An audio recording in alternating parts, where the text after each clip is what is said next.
Lawrence Islary 2-3 minute আপোনাৰ সাজেশনটো দিয়ক আমি উত্তৰটো ল'ব লাগিব অধ্যক্ষ মহোদয় প্ৰথমে মই অসম চৰকাৰক ধন্যবাদ জ্ঞাপন কৰিছোঁ মাননীয় মুখ্যমন্ত্ৰী আৰু শিক্ষামন্ত্ৰী ডাঙৰীয়াক যে বড়ো মাধ্যমত 11-12 অৰ্থাৎ হায়াৰ ছেকেণ্ডাৰীলৈকে বড়ো মাধ্যমটো অসমত কৰাৰ কাৰণে চৰকাৰে সিদ্ধান্ত লোৱাৰ বাবে মই চৰকাৰক পোনপ্ৰথমে ধন্যবাদ জ্ঞাপন কৰিছোঁ বহু আন্দোলন বহু সংগ্ৰামৰ পিছত প্ৰয়াত মুখ্যমন্ত্ৰী বিমলা প্ৰসাদ চলিহাৰ দিনত 1963 চনত বড়ো মাধ্যমটো আৰম্ভ হৈছিল LP স্কুলত পৰ্যায়ক্ৰমে বিভিন্ন ঘাট প্ৰতিঘাত বিভিন্ন অসুবিধা কেতিয়াবা শিক্ষক নাই কেতিয়াবা পাঠ্যপুথি নাই তেনেকুৱা বিভিন্ন ঘাট প্ৰতিঘাতৰ মাজেৰে বড়ো মাধ্যমটো ক্লাছ 10 লৈকে আহিছিল 10 পাওঁতেও যেতিয়া মেট্ৰিক পৰীক্ষা দিব লগা হৈছিল তেতিয়াও কিতাপৰ অভাৱ আছিল অসমীয়া মাধ্যমৰ কিতাপ পঢ়ি বড়ো ছাত্ৰসকলে সেই সময়ত পৰীক্ষা দিব লগা হৈছিল তো যি নহওক অসম চৰকাৰে এবাৰ সিদ্ধান্ত লৈছে যে 11-12 লৈকেও বড়ো মাধ্যমটো কৰা হ'ব তাৰ কাৰণে মই প্ৰথমে ধন্যবাদ জ্ঞাপন কৰিছোঁ আমাৰ বিটিআৰ এটা একৰ্ড হৈ গ'ল আৰু বিটিআৰ একৰ্ডত 6.3 ক্লজ মতে বিটিআৰ অঞ্চলৰ আমাৰ ভেঞ্চাৰ স্কুল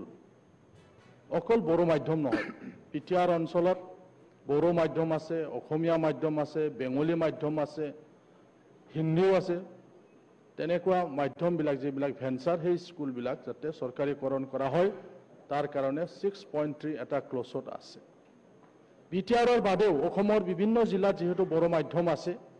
সেই বড়ো মাধ্যমবিলাক য'ত অসম বিটিআইডিৰ বাহিৰত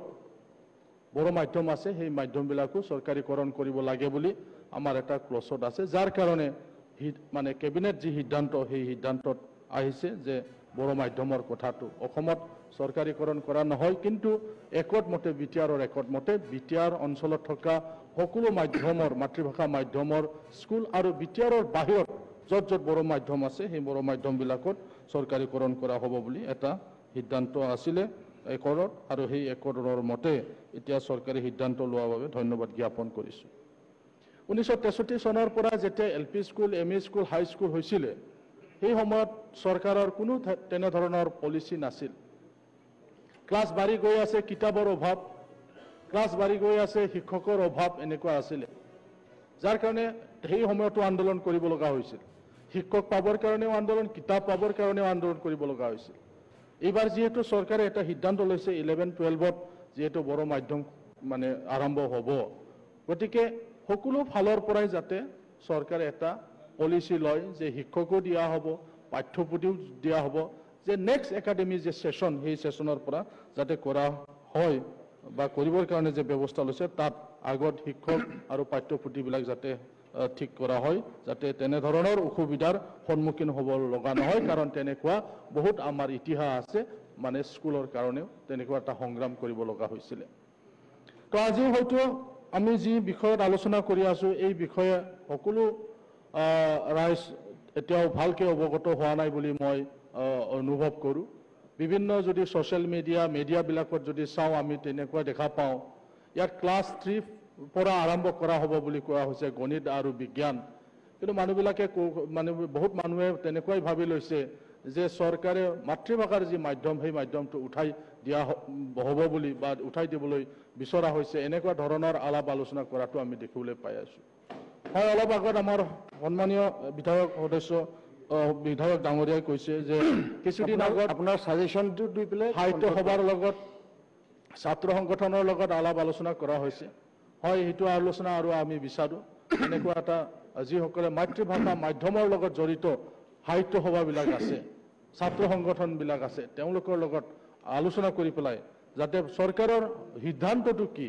এই সিদ্ধান্তটো যদি সঠিকভাৱে তেওঁলোকক কোৱা হয় কাৰণ ইয়াত বহুত মানে ডাউট এণ্ড সাসপেক্ট হৈ আছে যে সঁচাকৈ তেওঁলোকে লাহে লাহে মাধ্যমটো উঠাই দিয়া হ'ব নেকি এনেকুৱাও ভাবি আছে কিন্তু আজি আমাৰ বড়ো ৰাইজসকলে হয়তো বুজি পাইছে যে 11-12 লৈকে যদি বড়ো মাধ্যমটো কৰিব বিচাৰিছে গতিকে মাতৃভাষা মাধ্যমটো চৰকাৰে মানে উঠাই দিয়াৰ কোনো প্ৰশ্নই নাহে এনেকুৱা আমাৰ এটা বিশ্বাস আছে গতিকে মই পুনৰাই অনুৰোধ কৰিব বিচাৰিছো চৰকাৰক যিসকল সাহিত্য সভা আৰু ছাত্ৰ সংগঠন মাতৃভাষা মাধ্যমৰ লগত জড়িত তেওঁলোকে যি কাম কৰে তেওঁলোকক পুনৰাই আলোচনাত মাতিব লাগে বুলি মই Thank you.